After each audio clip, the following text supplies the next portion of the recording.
Hello बच्चों। तो देखिए, आज हम लोग क्लास 12th का मैथ सब्जेक्ट में जो चैप्टर है मैट्रिक्स, तो इसमें हम लोग पढ़ रहे थे इसका टाइप। ठीक है, मैट्रिक्स के कौन कौन से टाइप्स होते हैं। तो आज हम लोग सीखेंगे, इसमें टाइप है एक जीरो मैट्रिक्स और एक डायगोनल मैट्रिक्स। ठीक है, तो आज हम लोग यही सीखेंगे डायगोनल मैट्रिक्स और जीरो मैट्रिक्स क्या होता है। ठीक है, ये दो हम लोग को सीखना है। क्या सीखना है? सबसे पहले जीरो मैट्रिक्स। ठीक है, बहुत से टाइप हैं, है ना। तो आज जो हम लोग सीखेंगे, आज सीखेंगे जीरो मैट्रिक्स। जीरो मैट्रिक्स, जिसको शून्य आव्यूह बोलते हैं। क्या बोलते हैं? शून्य आव्यूह, है ना। तो देखिए, शून्य आव्यूह क्या होता है? जीरो मैट्रिक्स सिंपल सा है, नाम ही है जीरो मैट्रिक्स, शून्य आव्यूह, है ना। तो आव्यूह क्या होता है ये आप लोग जानते हैं, हमने बता चुका है। ठीक है, तो भैया इसमें कुछ है नहीं। शून्य मैट्रिक्स वो होता है जिसका सभी अवयव शून्य हो, बस। ठीक है, तो इसको लिख लीजिए। एक ऐसा मैट्रिक्स, एक ऐसा मैट्रिक्स या अवयव, है ना, एक ऐसा अवयव जिसका जिसका प्रत्येक अवयव शून्य हो। क्या हो? प्रत्येक अवयव शून्य हो, है ना। प्रत्येक अवयव क्या हो? शून्य हो, जीरो मैट्रिक्स कहलाता है। ठीक है, जीरो मैट्रिक्स या शून्य अवयव क्या होगा? एक ऐसा अवयव, एक ऐसा मैट्रिक्स जिसका प्रत्येक अवयव शून्य हो, है ना। एग्जाम्पल में आप लिखना चाहें, 0 0 0 0 0 0, जीरो मैट्रिक्स हो गया, है ना। 0 0 0 0, ठीक है। और लिखना चाहें 0 0 0 0 0 0 0 0, ठीक है ना। कुछ भी हो सकता है, ठीक है। बस उसका सभ्य अवयव ऑर्डर कुछ हो, कोई मतलब नहीं है, है ना। जीरो मैट्रिक्स का मतलब उसका सभ्य अवयव क्या हो? जीरो हो, है ना। तो जिसका सभ्य अवयव शून्य हो वो क्या होगा? शून्य मैट्रिक्स हो जाएगा, है ना। अब ये इंपॉर्टेंट इसलिए था क्योंकि शून्य अवयव का ये जो शब्द है ना, ये वर्ड, अब जो नहीं जाने, देखिए एक बार कोई भी चीज जान जाइएगा ना, अब जान गए तो लगता है कि शून्य अवयव क्या है, कुछ नहीं है ना भाई, सब में शून्य है। लेकिन जब अगर वही नहीं जानते तो फिर आपको कंफ्यूजन होता कि शून्य अवयव होता क्या है। ठीक है, कंफ्यूजन होता, लेकिन एक बार जान गए तो बस कुछ नहीं है कि भाई जेकर सभी अवयव जीरो, तो जीरो मैट्रिक्स हो गया, है ना। अब दूसरा में सीखेंगे हम लोग डायगोनल मैट्रिक्स। ठीक है, क्या? डायगोनल मैट्रिक्स, विकर्ण अवयव, है ना। इसको सीखना है कि विकर्ण अवयव क्या होता है, विकर्ण अवयव होता क्या है। ठीक है, हाँ, इसको सीखना पड़ेगा। अब देखिए, विकर्ण अवयव यानी डायगोनल मैट्रिक्स सीखने के लिए आपको पहले डायगोनल एलिमेंट जानना पड़ेगा।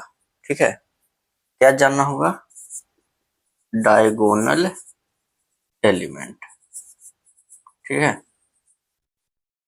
क्या होता है डायगोनल एलिमेंट, है ना।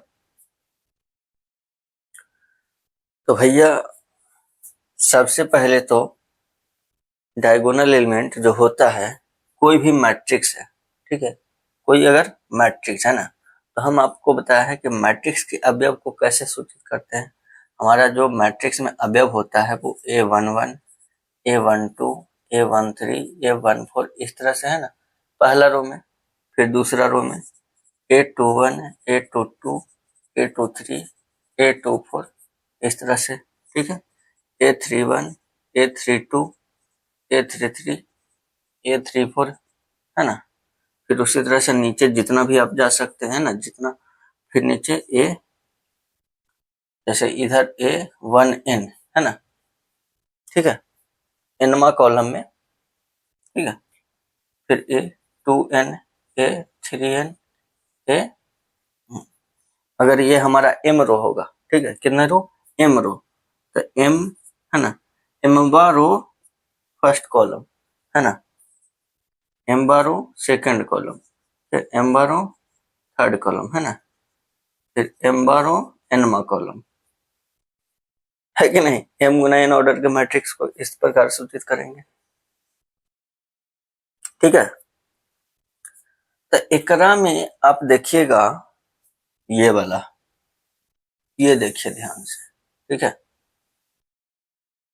ये ध्यान से देखिए, ये जो अवयव है, ठीक है, अब ध्यान से देख लीजिए इसको, है ना, नीचे और भी मिलेंगे। तो ये वाला जो अवयव है, क्या इसका रो और कॉलम की संख्या समान है? ये किस रो किस कॉलम में स्थित है? तो भैया जी पहला रो और पहला कॉलम, है ना, दूसरा रो दूसरा कॉलम, तीसरा रो तीसरा कॉलम, है ना। उसी प्रकार नीचे मिलेगा चौथा रो चौथा कॉलम, पांचवा रो पांचवा कॉलम, है ना, ठीक है। तो ई सभ्य जो होता है ना, A11, A12, A1 sorry A1, A22 है ना, A33, A44, ANN, यही सब कहलाता है कौन चीज, डायगोनल एलिमेंट, ठीक है। क्या कहलाता है, डायगोनल एलिमेंट, विकर्ण अवयव, है ना, क्या कहलाता है, डायगोनल एलिमेंट। कौन सा, जो सेम रो सेम कॉलम में स्थित होता है, ठीक है। डायगोनल एलिमेंट किसको कहें, किसको बोलते हैं, जो सेम रो सेम कॉलम में स्थित होता है, पहला रो पहला कॉलम, दूसरा रो दूसरा कॉलम, तीसरा रो तीसरा कॉलम, चौथा रो चौथा कॉलम, ठीक है ना। तो यही जो होता है ये डायगोनल एलिमेंट होता है ना। और हम लोग जानते हैं विकर्ण का मतलब है क्या होता है भाई, किसी भी आयत वर्ग के विकर्ण हम लोग पढ़ते हैं, समचतुर्भुज का विकर्ण, कोई भी चतुर्भुज का विकर्ण, तो सब विकर्ण का मतलब ही क्या होता है कि भाई दो कोना मिलना चाहिए, है कि नहीं, ऐसे मिलाते हैं या फिर ऐसे मिलाते हैं कि नहीं, तो यही हो गया विकर्ण, ठीक है ना। तो ये सब एलिमेंट जिस रेखा पर के अनुदिश स्थित होते हैं, ये रेखा को हम बोलते हैं डायगोनल ऑफ मैट्रिक्स, है ना, ठीक है, अवयव का विकर्ण, क्या बोलते हैं, रेखा को बोलते हैं अवयव का विकर्ण, है ना। तो इस सॉन्ग को मतलब नहीं है, मीनिंग ये मतलब था कि डायगोनल एलिमेंट क्या होता है, तो जो सेम रो सेम कॉलम में स्थित होता है ना, वो वाला जो अवयव होता है उसको हम डायगोनल एलिमेंट बोलते हैं, ठीक है ना, ठीक है। तो इसको ना हुआ तो आप लिख लीजिए नोट करके, ठीक है, तो हम ही लिख देते हैं, है ना।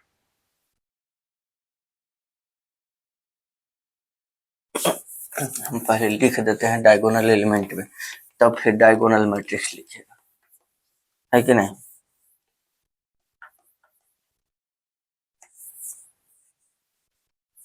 नहीं तो फिर कंफ्यूजिया न जाइएगा, फिर भुला जाइएगा नहीं लिखिएगा तो, ठीक है। तो पहले आप डायगोनल एलिमेंट में लिख लीजिए, है कि नहीं, डायगोनल एलिमेंट, ठीक है, विकर्ण अवयव, है ना।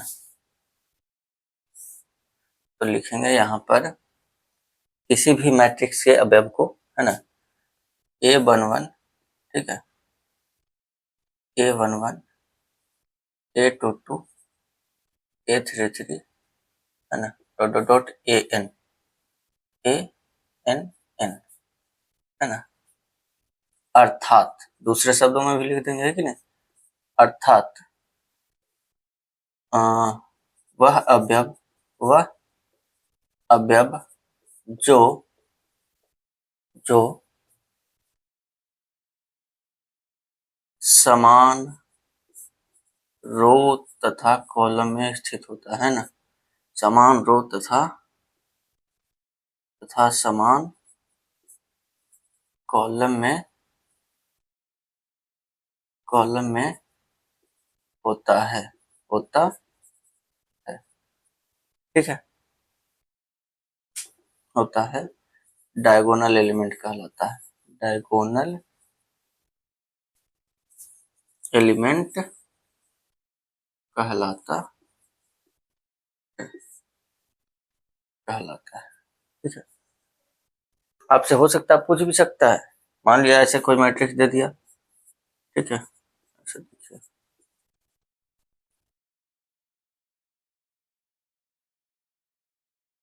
चलिए आपसे पूछेगा कि इसका डायगोनल एलिमेंट बताइए, क्या होगा। चलिए बताइए इसका डायगोनल एलिमेंट क्या होगा। तो भैया इसका diagonal element same row same column है ना, A11 A22 A33, पहला रो पहला कॉलम, दूसरा रो दूसरा कॉलम, तीसरा रो तीसरा कॉलम, है ना, यह तो है डायगोनल एलिमेंट, है ना। क्या है डायगोनल एलिमेंट, 5 6 2, ठीक है। आपको कभी कभी मिलेगा ऐसे लिखा हुआ मैट्रिक्स में, डायगोनल 5 6 2, ठीक है। तो इसका मतलब ही ना समझ जाइएगा कि ये हेबल मैट्रिक्स है ना, वो डायगोनल मैट्रिक्स है, ठीक है, वो हम बताते हैं। तो अगर इस प्रकार से कोई मैट्रिक्स के डायगोनल एलिमेंट पूछ दे तो आप बता दीजिएगा, है कि नहीं। जैसे मान लिया दो ऑर्डर के है, चलिए बताइए इसका डायगोनल एलिमेंट क्या हो जाएगा। तो भैया जी इसका डायगोनल एलिमेंट 2 और -5 है ना। आप भी नहीं घेर दीजिएगा, हम तो आपको समझाने के लिए बता रहे हैं, ठीक है। तो ये हो गया डायगोनल एलिमेंट, है ना। अब हम आपको बताएंगे डायगोनल मैट्रिक्स, ठीक है, विकर्ण आव्यूह। चलिए इसको मिटा दीजिए, मिटा दें।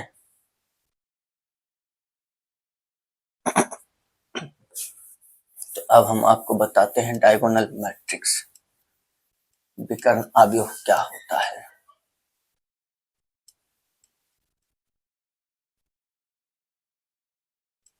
देखिए ये बताना इसलिए जरूरी था क्योंकि डायगोनल एलिमेंट से ही उसका परिभाषा मिलता है डायगोनल मैट्रिक्स का, ठीक है ना। अगर आप डायगोनल एलिमेंट नहीं जानते हैं, डायगोनल मैट्रिक्स नहीं बताइएगा, नहीं समझिएगा, ठीक है।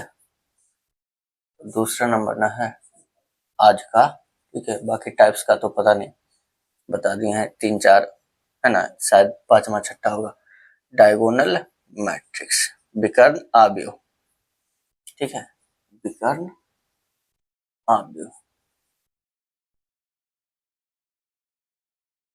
चलिए देखिए, तो डायगोनल मैट्रिक्स विकर्ण आव्यूह क्या होता है। तो कहता है एक ऐसा स्क्वायर मैट्रिक्स, देखिए परिभाषा में सबसे पहले क्या यूज हुआ, स्क्वायर मैट्रिक्स, है ना। यानी कि ये जब भी होगा एक स्क्वायर मैट्रिक्स ही होगा, ठीक है ना। डायगोनल मैट्रिक्स जब भी होगा वो स्क्वायर, यानी कि उसमें और रो और कॉलम की संख्या क्या होगा, समान होगा, ठीक है। तो लिखेंगे एक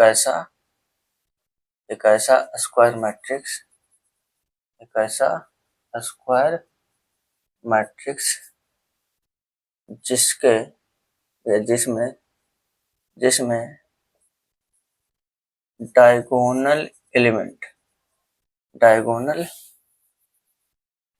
जिसमें डायगोनल एलिमेंट को छोड़कर डायगोनल एलिमेंट को छोड़कर शेष अवयव क्या हो, शून्य हो। शेष अवयव शून्य। डायगोनल एलिमेंट आया ना। अब अगर हम डायगोनल एलिमेंट नहीं जानते तो बताइए डायगोनल मैट्रिक्स कैसे सीखेंगे, नहीं सीख पाएंगे ना। तो डायगोनल एलिमेंट जानना जरूरी था। तो एक ऐसा स्क्वायर मैट्रिक्स जिसमें डायगोनल एलिमेंट को छोड़कर शेष अवयव शून्य हो, डायगोनल मैट्रिक्स कहलाता है। डायगोनल मैट्रिक्स कहलाता कहलाता है कि नहीं। ठीक है। तो देखिए डायगोनल एलिमेंट तो आप जानिएगा, अब आप बताइए एग्जाम्पल में। जैसे 2 0 0, 3 0 0, 5 0 0, आप बताइए कि डायगोनल मैट्रिक्स होगा कि नहीं होगा? डायगोनल मैट्रिक्स होगा कि नहीं होगा? तो भैया इन्होंने बोला कि एक ऐसा स्क्वायर मैट्रिक्स जिसका डायगोनल एलिमेंट को छोड़कर शेष अवयव शून्य हो। तो इसमें डायगोनल एलिमेंट क्या हुआ? 2 0 0, है ना, ये ना हुआ। डायगोनल एलिमेंट क्या हुआ? 2 0 0, ठीक है। तो अभी डायगोनल एलिमेंट से मतलब नहीं है ना, डायगोनल एलिमेंट को छोड़कर, ठीक है। ये तो नहीं बोला ना कि डायगोनल एलिमेंट ये होना चाहिए या वो होना चाहिए, डायगोनल एलिमेंट के बारे में कुछ नहीं बोला, उसको छोड़ के शेष अवयव शून्य होना चाहिए, ये कंडीशन है ना। डायगोनल एलिमेंट कुछ भी हो सकता है, उससे हमको मतलब नहीं है, वो शून्य हो, माइनस हो, प्लस हो, भिन्न हो, कुछ भी हो, लेकिन डायगोनल एलिमेंट को छोड़ के बाकी जो बच रहा है वो सभी के सभी शून्य होना चाहिए, है ना। इसको झाँक लो, ठीक है। डायगोनल एलिमेंट को झाँको, बाकी सभी शून्य है, तो भैया जी इधर तो शून्य जना रहा है, इधर शून्य नहीं जना रहा है, जना रहा है इधर शून्य नहीं, एगो जना रहा है, बाकी दोनों शून्य नहीं है। तो भैया जब शून्य नहीं है तो डायगोनल एलिमेंट के डायगोनल मैट्रिक्स कैसे होगा? विकर्णावयव नहीं होगा, ठीक है। इसको विकर्णावयव होने के लिए ये भी 0 होना पड़ेगा, ठीक है। ऐसा नहीं है कि शून्य हो सकता, ये हमने दे दिया है ऐसे, ठीक है। 2 5 -3, है ना, बी में 5 0 0 -1, ठीक है। हाँ, -1 0 0 0 2 0 0 0 5, देख लीजिए, है ना। ये सभी के सभी क्या है? डायगोनल मैट्रिक्स है। एक और आप इसी में ले लीजिए 0, तो यहाँ डायगोनल एलिमेंट में भी 0 आ गया, है ना। ऐसा सोचेंगे कि सारे में ये भी 0 हो गया, है ना, बाकी ना 0 होगा, ये तो 0 नहीं होगा, लेकिन नहीं, ऐसा नहीं है। इसने बोला कि डायगोनल एलिमेंट को छोड़कर, है ना, डायगोनल एलिमेंट कुछ हो सकता है, वो 0 हो भी सकता है, नहीं भी हो सकता, उससे हमको मतलब नहीं है। उसको छोड़ के बाकी जो है वो 0 होना चाहिए, है ना। वो वाला 0 होगा तो डायगोनल मैट्रिक्स होगा, अन्यथा नहीं होगा, है ना। तो यहाँ पर हम नोट में इसको लिख लेंगे, नोट में, है ना, नोट में कि ये डायगोनल मैट्रिक्स, डायगोनल मैट्रिक्स के केस में, ना, डायगोनल मैट्रिक्स के केस में diagonal element, diagonal element, diagonal element शून्य हो भी सकता है, नहीं भी हो सकता, है ना। शून्य हो भी सकता है ना, हो भी सकता है और नहीं भी, ठीक है, हो भी सकता है और नहीं। डायगोनल एलिमेंट कुछ भी हो सकता है, वो शून्य हो भी सकता है, नहीं भी हो सकता, हमको उससे कोई दिक्कत नहीं है, लेकिन उसको छोड़ के बाकी जो अवयव है वो शून्य होना चाहिए। अगर वो शून्य होगा तभी ये डायगोनल मैट्रिक्स कहलाएगा, अन्यथा नहीं कहलाएगा, ठीक है। अब यहाँ पे एक थोड़ा सा और देख लीजिए, इसको जो है, इसी को हमने अभी लिखा था ना, डायगोनल मैट्रिक्स को इसको इस प्रकार से भी लिखेगा, डायगोनल, है ना, जो डायगोनल एलिमेंट है ना, केवल उसको लिख देगा, ठीक है। 2 5 -3, 2 5 -3, है ना, ठीक है। 2 5 -3 इसको लिख दिया, आगे लिख दिया डायगोनल, तो इसका मतलब हम समझ जाएंगे कि डायगोनल मैट्रिक्स है, ठीक है ना। आयरा में डायगोनल एलिमेंट जो है 2 5 -3, है ना। अब बाकी तो चूंकि डायगोनल मैट्रिक्स है तो हम जान ही गए कि डायगोनल मैट्रिक्स है, इसका मतलब डायगोनल एलिमेंट को छोड़कर बाकी अवयव शून्य है ना। तो बाकी अवयव शून्य होता है इसलिए उसको नहीं लिखता है ना, डायगोनल एलिमेंट आपको दे देता है, क्योंकि ये तो अब ये डेफिनेट नहीं ना है ना, ये शून्य हो भी सकता नहीं भी हो सकता, ठीक है, इसलिए ये आपको दे देगा है ना। अब बाकी के छोड़ देता है, तो इस प्रकार लिख देगा डायगोनल 2 5 माइनस 3। इसका मतलब हम समझ जाएंगे कि ये तो डायगोनल एलिमेंट जो है तो 5 माइनस 3 है, बाकी अवयव 0 है ना, ठीक है। उस प्रकार जैसे ये है हमारा, तो इसको लिख देगा डायगोनल है ना 5 माइनस 1। तो भाई डायगोनल एलिमेंट हो गया 5 माइनस 1 है ना। अब ये एक डायगोनल मैट्रिक्स हो गया, ठीक है, ये एक डायगोनल मैट्रिक्स हो गया, इसका डायगोनल एलिमेंट 1 0 5 ना। तो इसको हम ऐसे लिख सकते हैं, ठीक है, कहीं पर ऐसे दे देगा ना तो उसको इस प्रकार हम लिख सकते हैं, ठीक है। अब देखिए इसमें, अब डायगोनल मैट्रिक्स हो गया है ना, तो इसका ऑब्जेक्टिव कैसे पूछ सकता है, ठीक है, इसका आपका ऑब्जेक्टिव भी बनता है ना, डायगोनल मैट्रिक्स की परिभाषा का, है ना। और ये आपको मतलब कि जो कॉम्पिटिटिव होता है ना, कंपटीशन आप लोग के लिए क्लास 12th के लिए है ना, जो हम लोग जेई बोलते हैं, ठीक है ना, तो जेई वगैरह में पूछता है, मतलब इस तरह का पूछ सकता है, ये हमने नहीं बोला, ठीक है। तो देखिए उसको कैसे पूछेगा, ऑब्जेक्टिव आपको दे देगा ऐसे कि यदि ए बराबर ए आई जे एक स्क्वायर मैट्रिक्स है, स्क्वायर मैट्रिक्स है, तो यह डायगोनल मैट्रिक्स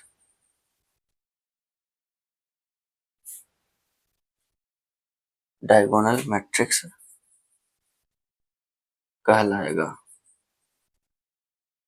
कहलाता है जब, ठीक है, जब आपको ऑप्शन में रहेगा आई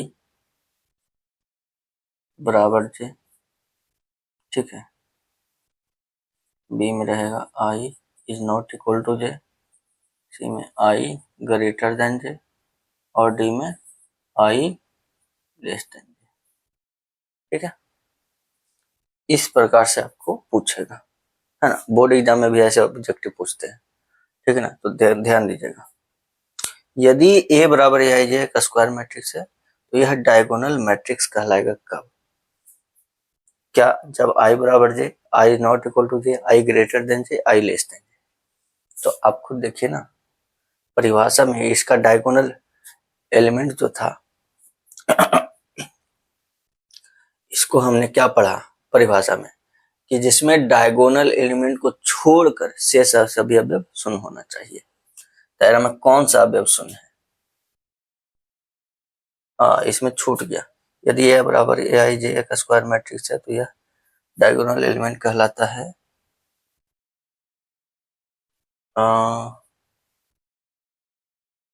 नहीं नहीं, इसमें आपका छूट गया है, थोड़ा सा इसमें छूटा है, ठीक है, कि ये जीरो वाला कॉन्सेप्ट हुआ तो लिखो नहीं किया है ना। ए आई जे एक स्क्वायर मैट्रिक्स है तो यह डायगोनल मैट्रिक्स कहलाता है जब ए आई जे बराबर 0 हो,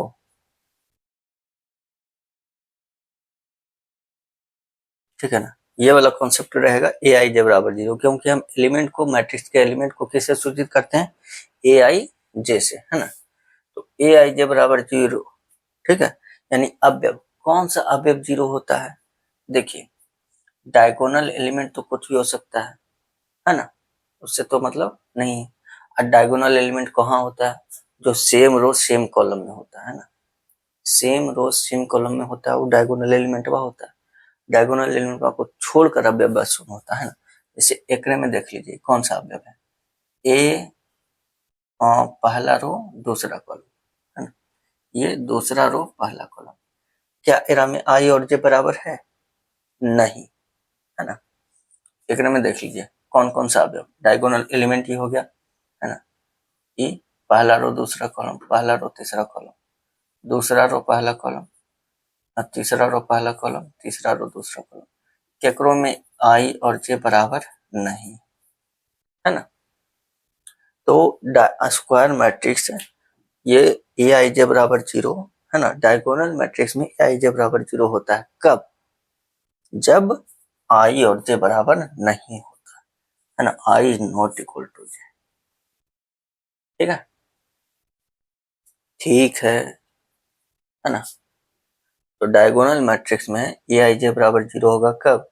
जब I is not equal to जे, है ना। तो ये ध्यान दीजिएगा, ऐसे क्वेश्चंस आपको ऑब्जेक्टिव में मिलेगा, है ना। और ये हो गया हमारा डायगोनल मैट्रिक्स।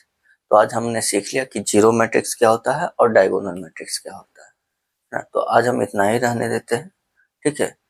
और अगर आप लोग को कोई अलग से कोई टॉपिक पढ़ना है तो आप कमेंट कीजिए, है ना, कि भैया हमें डिफरेंशिएशन पढ़ना है, इंटीग्रेशन पढ़ना है, हमें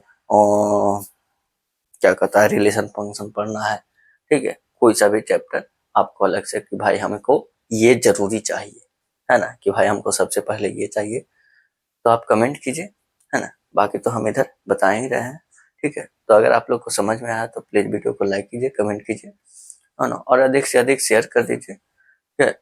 और जो चैनल पर नए हो चैनल को सब्सक्राइब करके बेल आइकन दबा लीजिए, हमारे फेसबुक पेज को फॉलो कर लीजिए, ठीक है। एस भार्गव सर सर्च कीजिए, है ना, फेसबुक पेज पर उसको फॉलो कर लीजिए। अगर कुछ पूछना है तो टेलीग्राम सर्च करके ज्वाइन कर लीजिए एस भार्गव सर, ठीक है ना। फिर हमसे जुड़े रहिए, ठीक है। तो अब हम लोग मिलेंगे अगले क्लास में, तब तक के लिए मन लगा के पढ़ते रहिए। धन्यवाद, जय हिंद।